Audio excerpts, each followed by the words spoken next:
The beeping wakes me first. Rhythmic. Insistent. The kind of sound that burrows into your skull and sets up permanent residence. I try to open my eyes, but my lids feel like they've been glued shut. When I finally pry them apart, fluorescent lights sear my retinas. Where am I? The answer comes in fragments. White ceiling tiles. That antiseptic smell that coats the back of your throat. The tight pull of something taped to my hand. IV line. Hospital. My throat burns. Raw. Wrong. I try to swallow, but it feels like I've swallowed broken glass. I reach up with a trembling hand and touch my neck, feeling the tenderness there.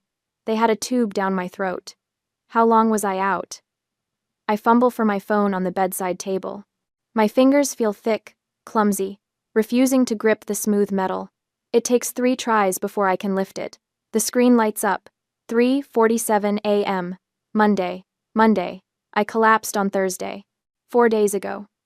4 days I've been here, and the notification count on my phone sits at a grand total of 3. 3. My parents should have called 100 times by now. Kinsley would have blown up my phone with dramatic voice messages about how worried she was, how I scared everyone. That's how it always goes when I'm unavailable for more than a few hours. They panic. They demand. They need. But my screen shows nothing. No missed calls. No frantic texts, asking where I am or if I'm okay. I tap the notification icon, and my stomach drops through the hospital bed. Bank of America. $12,400 charge at Cabo San Lucas Resort, posted 2 days ago. My vision blurs, and I have to blink hard to clear the fog. I read it again. $12,400, Cabo San Lucas. I've never been to Cabo San Lucas. I haven't been anywhere in 3 years except Seattle and the occasional logistics conference in Portland. The second notification is Instagram. I don't even remember the last time I opened Instagram. Kinsley lives on it, posts her entire existence for strangers to consume.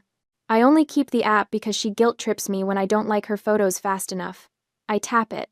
My thumb shakes so badly I almost drop the phone. The image loads, and something inside my chest cracks open. Preston, Deidre, Kinsley, all 3 of them clustered around a table, margaritas raised high, the ocean glittering behind them in perfect sunset lighting. My father wears that stupid Hawaiian shirt I bought him last Christmas. My mother has her hair done in beach waves, makeup flawless. Kinsley is mid-laugh, head thrown back, designer sunglasses perched on top of her head.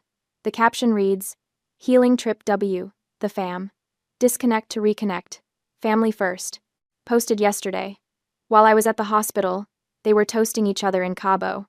The third notification is a voicemail. I press play, even though part of me already knows what I'll hear. Callie, it's Mom. We just wanted to let you know we made it safely. The resort is absolutely gorgeous. Your father says the golf course here is top tier. Anyway, we'll check in later. Love you. Chipper. Breezy. Not a single question about why I haven't responded. Not a flicker of concern that their daughter, who works 70-hour weeks and never takes a day off, has gone completely silent. Because they know. They know exactly where I am.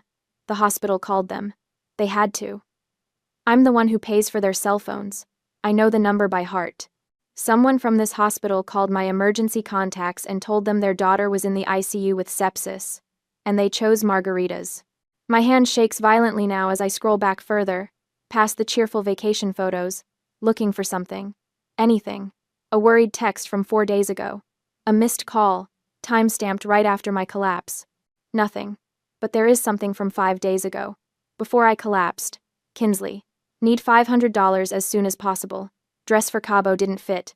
Don't ignore me. I remember that text. I was at my desk, files stacked in towers around me, trying to reconcile a shipment discrepancy that would cost the company 6 figures if I didn't fix it. The pain in my abdomen had been building for hours. Sharp, insistent. I kept telling myself it was just stress, just another reminder that I needed to eat something other than vending machine crackers. Kinsley's text came through, and I did what I always do. Pulled up my banking app, hovered my thumb over the transfer button. The pain spiked then, white hot, blinding. I remember falling. The cold tile of the office floor against my cheek. My phone still clutched in my hand. Kinsley's text still open on the screen. I remember thinking, even as the edges of my vision went dark, that I needed to send the money first. Kinsley needed that dress. It was important to her. I couldn't let her down. I collapsed, trying to fund their vacation while my organs were shutting down. The door to my room opens and I expect a nurse. Instead, I see Aunt Lenore. She's the only one who came.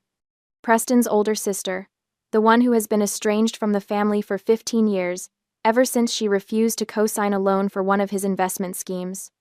She looks exactly like I remember. Steel gray hair cut sharp at her shoulders, eyes that miss nothing. "You're awake." She crosses to my bedside, sets down a leather portfolio I recognize from her forensic auditing days. "Good, we have a lot to talk about." "How did you know I was here?" My voice is a wreck, gravel grinding against stone. "The hospital called me. You listed me as your primary emergency contact 2 years ago." She pulls up a chair, sits down like she's settling in for a long conversation. "Smart move, sweetheart." I answered on the first ring. "And my parents?" Lenore's expression doesn't change, but something flickers in her eyes. Rage, maybe, or disgust. "They answered too." The words hit me like a physical blow. They answered? Preston told the hospital the vacation package was non-refundable. Said he had a networking golf tournament the next morning that he couldn't miss. "Your mother said you were probably being dramatic." Lenore leans forward. "They chose Cabo over you, Callie. Consciously, deliberately." I should cry. I should feel something break. But instead, I just feel cold. A nurse appears in the doorway. Young. Kind-faced. "Miss Howard, do you want us to try calling your parents again?" "We can." "No." The word rasps out harder than I intended. The nurse blinks. I look at the Instagram photo one more time. My father's satisfied smile. My mother's perfect hair. Kinsley's carefree laugh. Then I hand my phone to Lenore. My grip is weak, but my intent isn't. "Block them," I whisper. "Block all of them." Lenore takes the phone. Studies my face for a long moment. Then she nods. "About damn time." The morphine fog lifts by noon, and with it comes clarity I'm not sure I want. Lenore has transformed my hospital room into something that looks like a crime scene investigation. Her leather portfolio lies open on the rolling table, papers fanned out in neat stacks.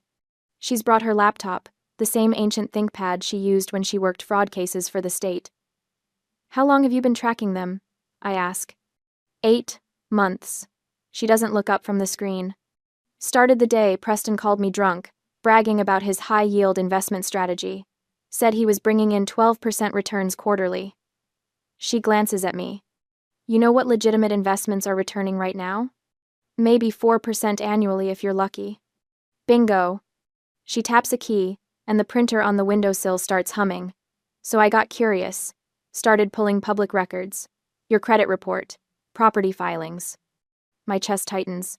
"You can't access my credit report." "You're right. I can't." She slides a paper across to me. "But you can. You signed this authorization 2 years ago when you made me your emergency contact. You were smart even then, sweetheart. Some part of you knew." I take the document, my signature, my handwriting. The memory flashes back at the exact moment I signed it. I nod and ask, "What did you find?" Lenore pulls out a folder. Red. The color she always used for active fraud cases.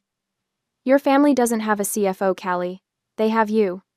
Unpaid, unappreciated, and completely bled dry." She opens it.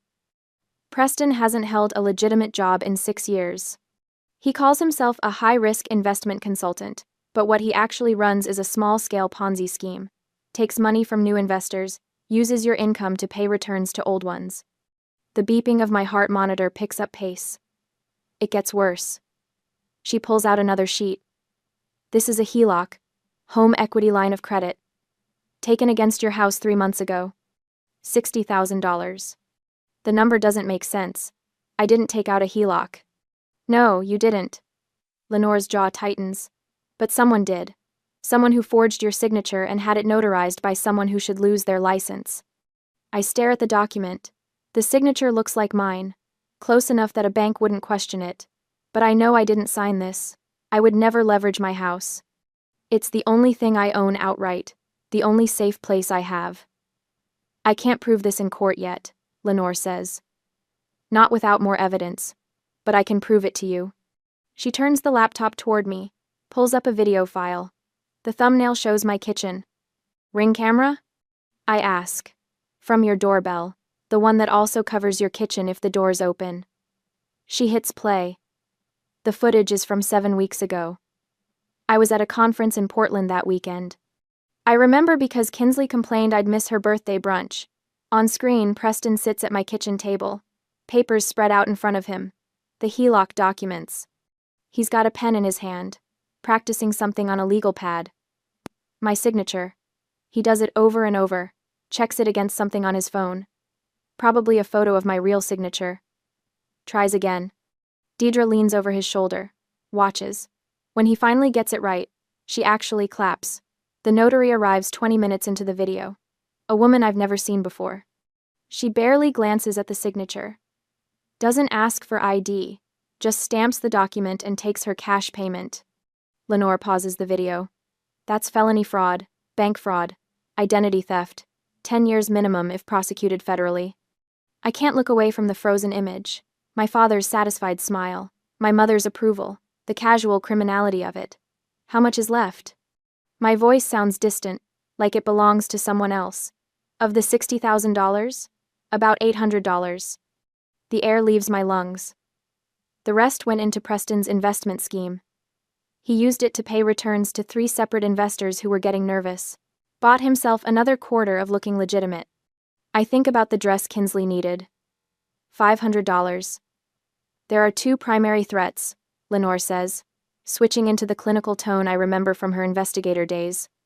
Preston is the financial predator. He'll bleed you until there's nothing left, then declare bankruptcy and leave you with the debt. Kinsley is the reputation leech. She'll destroy your credibility to preserve her victim narrative. What do I do? You purge. She pulls up a list on her phone. Every supplementary card in your name, every account they have access to, every automatic payment that touches your money. You cut it all off. Right now. No warning. No explanation. My hands shake. They'll lose their minds. Good. Lenore's eyes are hard. Let them. You're in a hospital bed because you worked yourself into sepsis trying to keep them comfortable. They're in Cabo drinking on your dime. You don't owe them a soft landing. She's right. I know she's right. But 32 years of conditioning doesn't evaporate because of one Instagram photo. Start with the cards, Lenore says. She hands me my phone, already open to my banking app. Lock them all. I navigate to the supplementary card management screen. 4 cards, Preston, Deidre, Kinsley, and one for Grandma Betty that I forgot existed. I tap the first one. Preston Howard. Status. Active. Last charge. $340 at a golf pro shop in Cabo. Yesterday. I select Lock Card. A confirmation screen appears. Are you sure you want to restrict this cardholder's access? My thumb hovers over. Confirm. He's at dinner right now. Lenore says quietly. Checked his Instagram story 20 minutes ago. Some oceanfront restaurant. Expensive place. He's probably trying to recruit new investors over lobster. I press confirm. Then Deidre's, then Kinsley's, then Betty's. 4 cards locked in 90 seconds. Now the fraud alerts, Lenore says. Call the credit bureaus. Tell them you're a victim of identity theft, and you need an immediate freeze. I make the calls. TransUnion, Equifax, Experian. It takes effort. My voice cracks, and I have to repeat myself twice to the automated system, but I do it. Each one seals another door Preston was using to access my financial life. Final step, Lenore says. The joint accounts. We don't have joint accounts. You have 3 accounts that list Preston Howard as an authorized user. He can't withdraw, but he can see every transaction you make. She pulls up the statements. He's been monitoring your spending patterns for at least 2 years. That's how he knew exactly how much he could take without you noticing immediately. The violation of it crawls across my skin. I remove his access from all 3 accounts. Lenore checks her watch. In about 20 minutes, your father is going to try to pay for dinner. His card will be declined. The waiter will probably cut it in half right there at the table, in front of whoever he's trying to impress. Good, I say. My phone rings before the word is fully out of my mouth. An unknown number. My family. Lenore reaches for it, but I stop her. I need to hear this. Need to know if there's any part of my family that's calling because they found out I was hospitalized. Any fragment of him that's actually my family instead of my accountant's. I answer. Put it on speaker. You made me look like a fool. My father's voice is pure rage.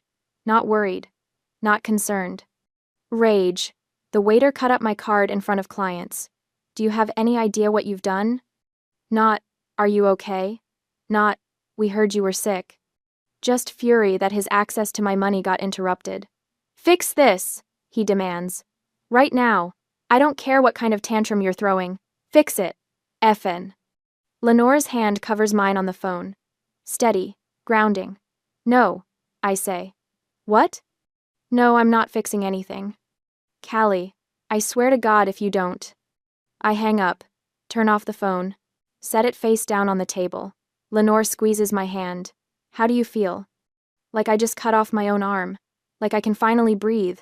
Like I'm going to throw up. Like I'm free. Terrified, I tell her. Good, she says. That means you're doing it right. 2 days after waking up, the discharge paperwork feels like a prop from someone else's life. 6 days. That's how long I've been here. 6 days of beeping monitors and IV antibiotics and nurses checking my vitals every 4 hours. 6 days of existing in this sterile bubble while my family imploded in real time. Lenore signs as my medical proxy, since I still can't stand for more than 10 minutes without my vision tunneling. The nurse wheels me out in the mandatory chair, and I hate every second of it, hate the weakness. Hate that my body betrayed me so completely that I ended up here in the first place. But mostly I hate that I'm going home to a house my father violated. The Uber pulls up to my place, and I'm struck by how normal it looks. Gray siding, black shutters. The lawn needs mowing, but otherwise, everything appears untouched. Like the past week didn't shatter my entire understanding of my family. Lenore helps me up the front steps. My abdomen still aches with every movement, a constant reminder of how close I came to dying while they sipped cocktails. Inside, the violation becomes visible. Preston's coffee mug sits on my kitchen counter. Not washed. Just abandoned there like he planned to come back and finish it. Deidre's reading glasses are folded on the arm of my couch. The throw pillows are rearranged in that specific way she prefers, the decorative ones shoved to the corners. They were living here. While I was intubated, they were living in my house like it belonged to them. Don't touch anything yet, Lenore says. She's already pulling on latex gloves from her purse. Always prepared. I've been documenting, but we need photos of everything exactly as they left it. I lower myself onto a dining chair, the only piece of furniture that doesn't feel contaminated. Lenore moves through the rooms with professional efficiency, her phone camera clicking steadily. She opens drawers I didn't even know they'd accessed. My home office, my bedroom closet, the storage boxes in the garage. How bad is it? My voice comes out thin, bad enough. She returns with a banker's box, sets it on the table in front of me, but also stupid enough. Inside are documents. So many documents. Bank statements with my forged signature. Printouts of wire transfers. A ledger in Preston's handwriting tracking investments that don't exist. And underneath it all, a business registration form for something called Apex Horizons LLC, Nevada filing. Preston listed as managing member. What is this? That, Lenore says, pulling up a chair, is where your HELOC money went. Not to bills, not to their mortgage, to a shell company Preston set up 18 months ago. My hands shake as I flip through the pages. $60,000, siphoned in increments small enough that I wouldn't notice on statements I barely checked. The money didn't disappear into generic family emergencies. It went into an account Preston controlled completely. He's been running this scheme for 8 years minimum. Lenore spreads out a timeline she's constructed, color-coded, cross-referenced. Small investors, mostly people from his golf club. He promises 12% returns, pays out the first few dividends to build trust, then uses new investor money to pay old investors. A Ponzi scheme. A Ponzi scheme. She taps the Nevada filing. This is the infrastructure. He thought Nevada's privacy laws would protect him. He thought you'd never look. I stare at the evidence. At the proof of my father's systematic fraud, laid out in neat columns. Part of me wants to feel shocked, but mostly I just feel cold. My phone buzzes. Grandma Betty. Again. She's called 4 times since yesterday. Left 3 voicemails that Lenore previewed for me, each one more aggressive than the last. The messages all follow the same script. I'm selfish. I'm cruel. I'm destroying the family over a misunderstanding. The felony fraud doesn't rate a mention. The phone buzzes again. I reach for it, but Lenore's hand covers mine. You don't have to answer. She'll just keep calling. Let her. But the buzzing continues. Insistent. Demanding. The same ringtone I assigned her years ago because she complained when I didn't answer fast enough. I pull my hand free and accept the call. Put it on speaker because I'm too tired to hold the phone. Finally. Grandma Betty's voice fills my kitchen, sharp and certain. Do you have any idea what you've put your parents through? They had to fly home in economy class, Callie. Economy. Your mother's back has been out for 3 days. I was intubated, Grandma. And that's very unfortunate, sweetheart, but you're fine now. Preston says you've frozen all the accounts over some billing confusion. You need to fix this immediately. Billing confusion? That's what he's calling it. He forged my signature on a $60,000 loan. Oh, don't be dramatic. You have so much, and they have so little. It is your duty to share. Family takes care of family. There it is. The foundational belief that's governed every interaction we've ever had. Family takes care of family, which in practice means Callie funds everyone else's choices without complaint. Preston says you're destroying the family over a misunderstanding. Betty's voice softens, turns coaxing. You've always been such a good girl, Callie. So responsible. Don't let pride ruin what we have. Lenore reaches for the phone, her expression fierce. Ready to fight this battle for me. I stop her. This is mine. I take the phone off speaker, lift it to my ear. My hands still shake, but my voice comes out steady. Grandma, love isn't a line of credit. I'm done paying for my own abuse. Then I hang up. Silence fills the kitchen. Lenore stares at me like she's seeing someone new. My phone immediately starts buzzing again, Betty's name flashing on the screen. I decline the call. Block the number. The sudden quiet feels massive. That was the matriarch, Lenore says slowly. You just hung up on the matriarch. I know. She'll escalate. I know. Lenore's expression shifts into something I've never seen directed at me before. Respect, maybe. Or recognition. She pushes the banker's box toward me. Then you're going to need to see all of it. The other investors. The payment records. The complaints people have already filed with the state. I pull the documents closer. Force my exhausted brain to process what I'm seeing. 5 other investors besides me. All older men from Preston's golf network. All promised impossible returns. All paid back with money from the next person in line. This is prosecutable, I say. Extremely. Federal charges. Multiple counts. I look up at her. He's coming for the house, isn't he? Once he realizes the money's really gone. Lenore nods, her jaw tight. Yes. But they don't know I've traced where the HELOC money went. They don't know we have the Nevada filing. They don't know about the investor list. She leans forward, and I see the forensic auditor she used to be. The woman who took down corporate fraud rings and walked away clean. We have the leverage, Callie. We just need them to walk into the trap. 3 days later, the video hits 2 million views while I'm sitting in a staff meeting. My phone buzzes against the conference table. Once, twice, 7 times in 30 seconds. I flip it face down, but not before I catch a glimpse of the notification. Kinsley Living tagged you in a post. Later, in the bathroom, I watch it. Kinsley's face fills the screen, mascara streaked artfully down her cheeks. Real tears this time, I think. Or maybe she's just gotten better at the glycerin trick. My sister left us stranded. She sobs into the camera. We had nothing, no way home. She cut us off while we were in another country because she couldn't stand seeing us happy for once in our lives. The comments scroll faster than I can read them. Narcissist. Hope karma gets you. Your poor parents. By the end of the day, 3 coworkers have asked if I'm okay. By the end of the week, my boss pulls me aside to discuss personal matters affecting workplace perception. Professional damage. Mounting. Exactly what Kinsley intended. 2 weeks after the video goes viral, Preston's lawyer sends the demand letter. Lenore brings it to my apartment on a Tuesday evening. I'm heating up soup I won't eat, trying not to think about the fact that my LinkedIn inbox is full of messages from people who've seen Kinsley's performance. Tenants' rights. Lenore reads aloud, her voice flat. He's claiming a verbal lifetime lease based on, quote, Decade of continuous residency and property management, unquote. I set down my spoon. He what? It's a stalling tactic. Ties the house up in court for years while he lives there rent-free. She flips to the next page. His lawyer is decent. Not great, but decent enough to make this expensive for you. The number at the bottom of the estimate makes my stomach turn. Legal fees, court costs. Years of my life spent fighting while Preston plays victim and Kinsley racks up views. I think about the Instagram photo. Ask. The margaritas. My father's satisfied smile while I was intubated. What do we do? Lenore looks at me over the top of the letter. We let him think he's won.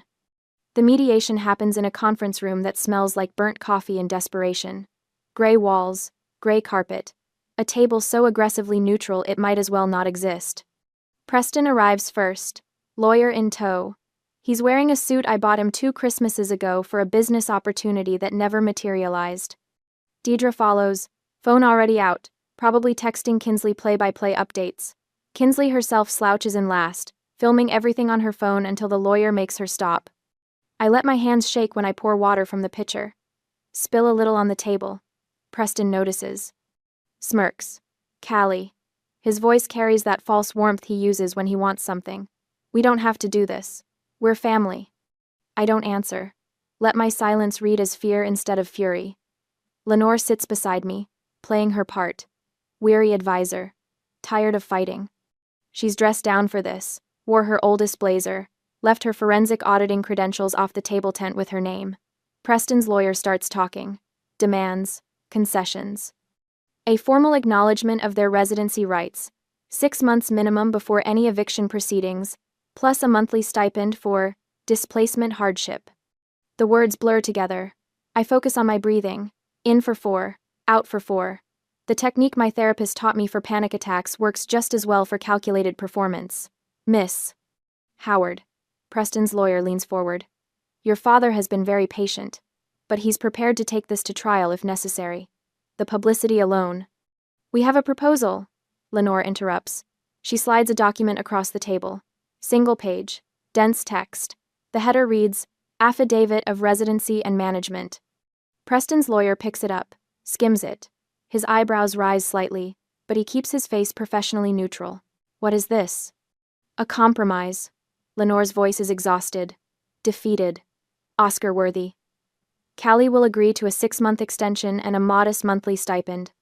In exchange, Preston signs this affidavit, confirming he resided at the property as his primary residence and exclusively managed household finances for the past 10 years.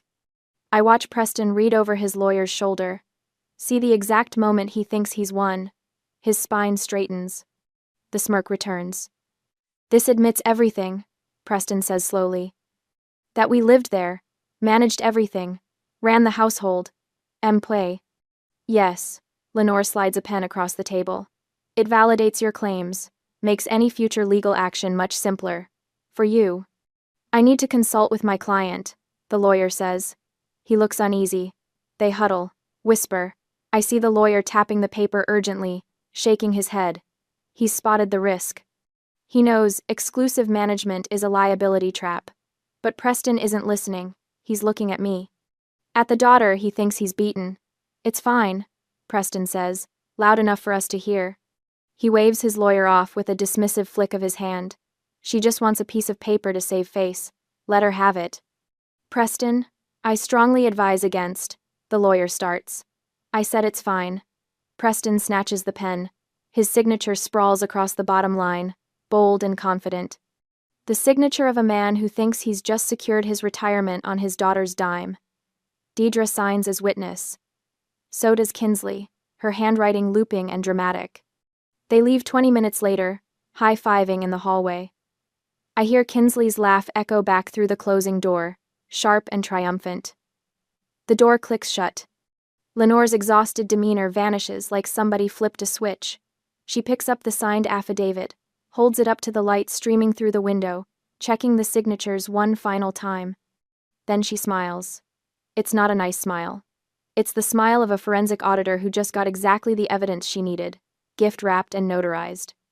They just signed their own death warrant. I stare at the document. At Preston's confident signature. What did we do?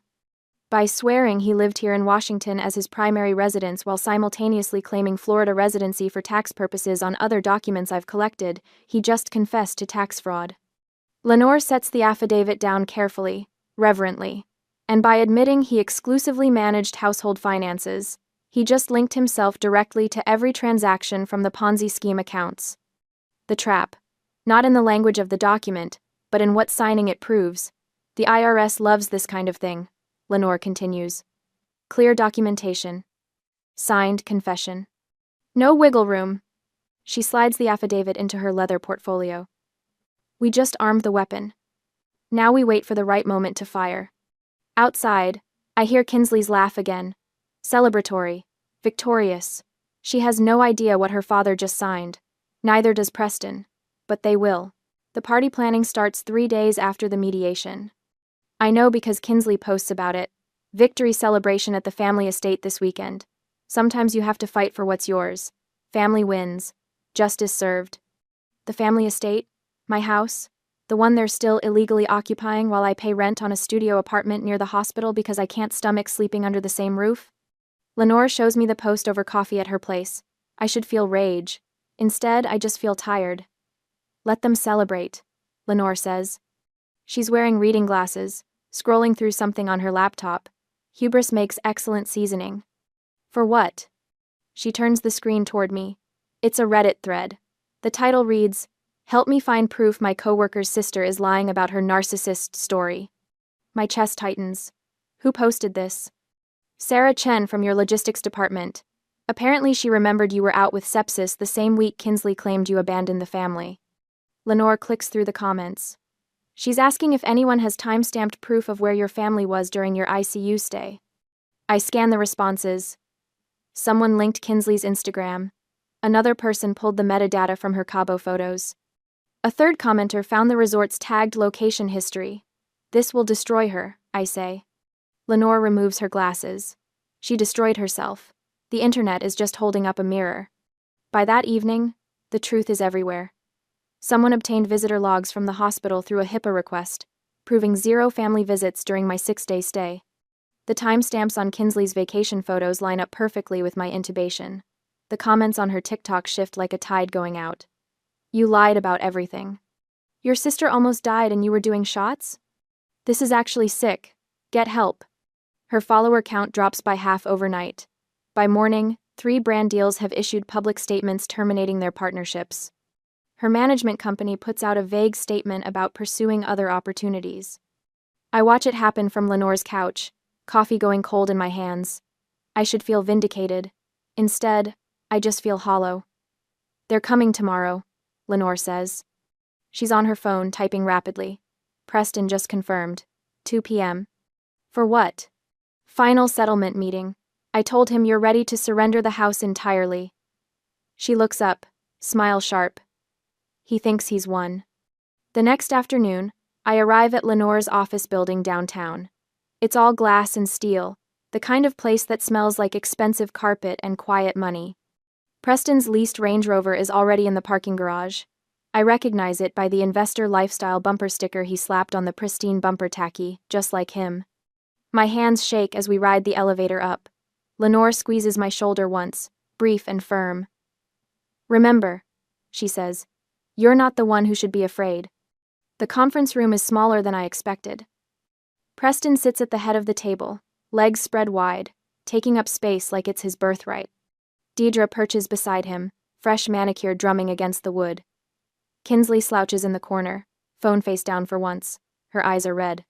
No lawyer this time. Interesting. Where's your counsel? Lenore asks, arching a brow. Preston waves a hand dismissively. At $400 an hour just to watch me accept your surrender? I don't think so. I can handle a simple property transfer. Lenore smiles. A shark sensing blood. Suit yourself. Callie. Preston's voice drips with false warmth. Good to see you being reasonable about all this. I don't respond. Lenore gestures for me to sit, then takes the chair at the opposite end of the table. Between us, she places 2 items. The signed affidavit from last week and a thick manila envelope. Pre-stamped. Pre-addressed. Internal Revenue Service, Criminal Investigation Division. Preston's eyes flick to it. Something crosses his face. Not quite fear yet, just calculation. What's that? Deidre asks. Lenore folds her hands. Insurance. She opens a leather folder. Inside are two subfolders, labeled A and B. She slides folder A across the table. This contains Ring camera footage from Callie's kitchen showing you, Preston, practicing her signature. 47 attempts before you got it right. She taps the folder. It shows the notary arriving, shows you forging the HELOC documents. That's bank fraud, identity theft, 10 to 15 years in federal prison. Preston's face drains. That's not what that is. I was just... The notary already cooperated with authorities. He's willing to testify in exchange for a reduced sentence on his other cases. Lenore doesn't raise her voice. Doesn't need to. Folder A goes to the FBI if you walk out that door without signing the voluntary surrender. Deidre makes a small sound, almost a whimper. Lenore slides folder B forward. This one's even better. Remember that affidavit you signed last week? The one where you swore under oath that you lived in Washington as your primary residence, while exclusively managing all household finances? Preston's hands curl into fists. That's interesting, because your Florida driver's license says you're a resident of Orlando. So does your tax return from last year. And the year before. And every year since 2016. She opens the folder, revealing page after page of documentation. You claimed Florida residency to avoid Washington's capital gains tax.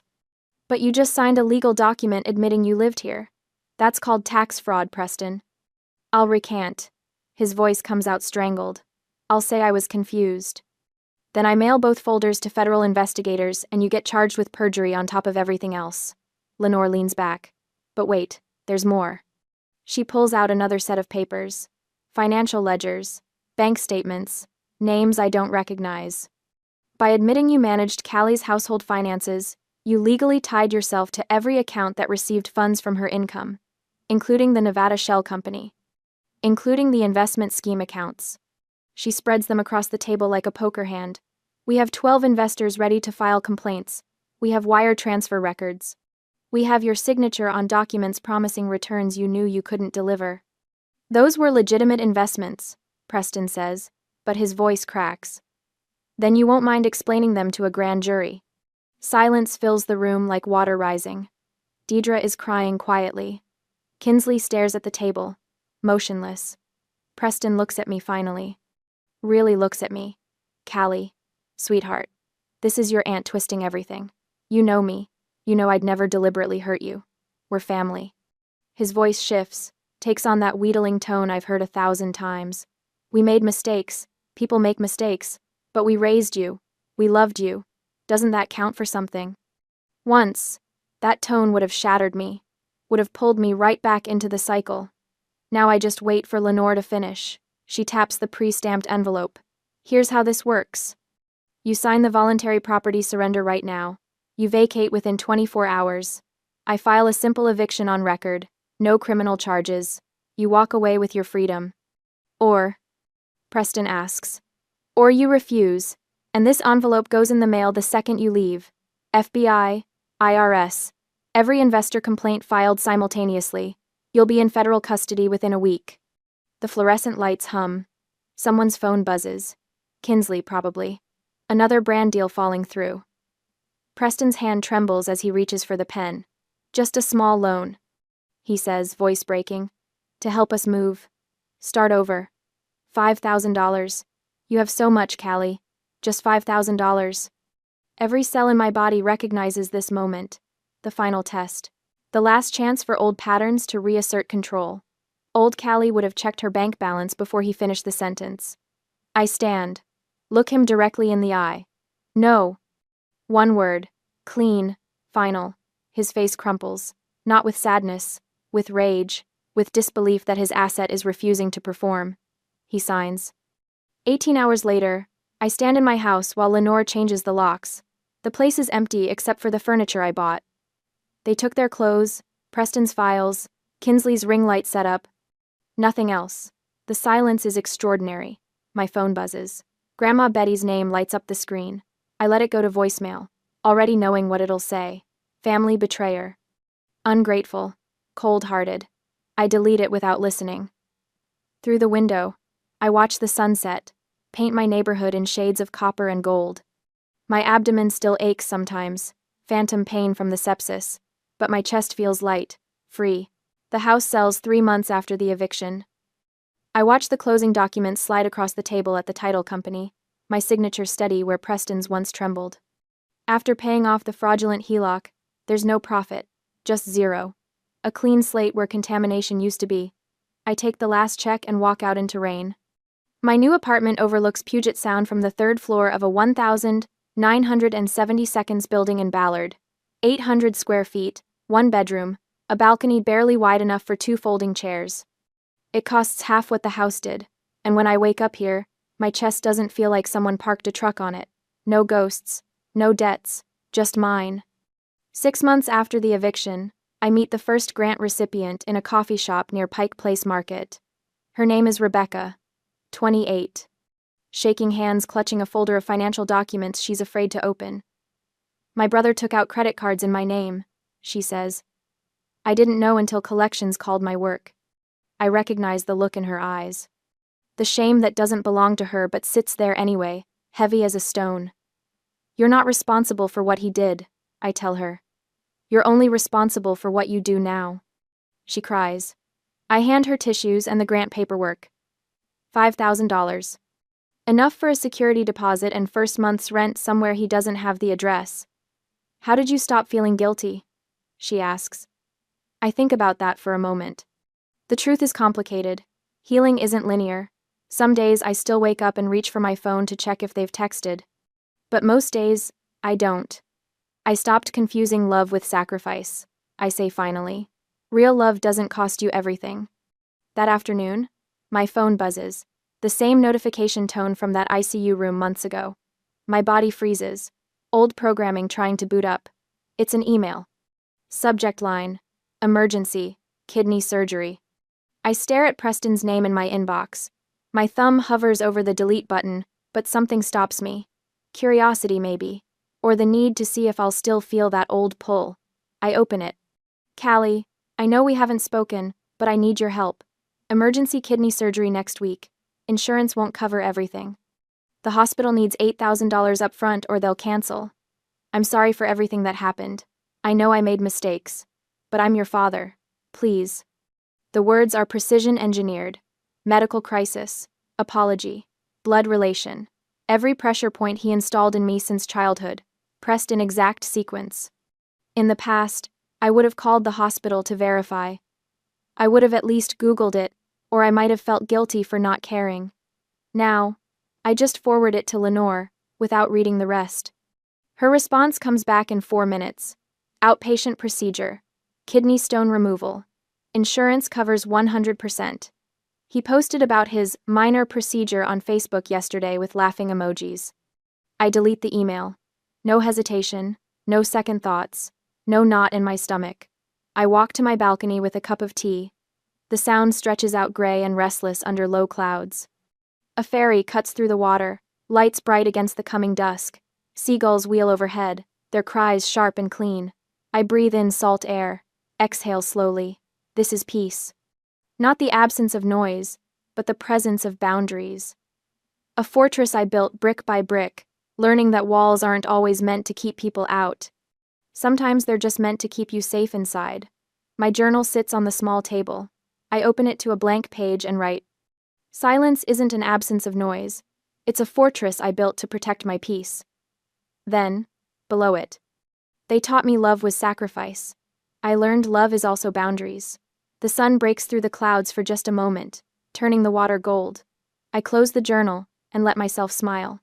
Not because everything is perfect, but because everything is finally mine.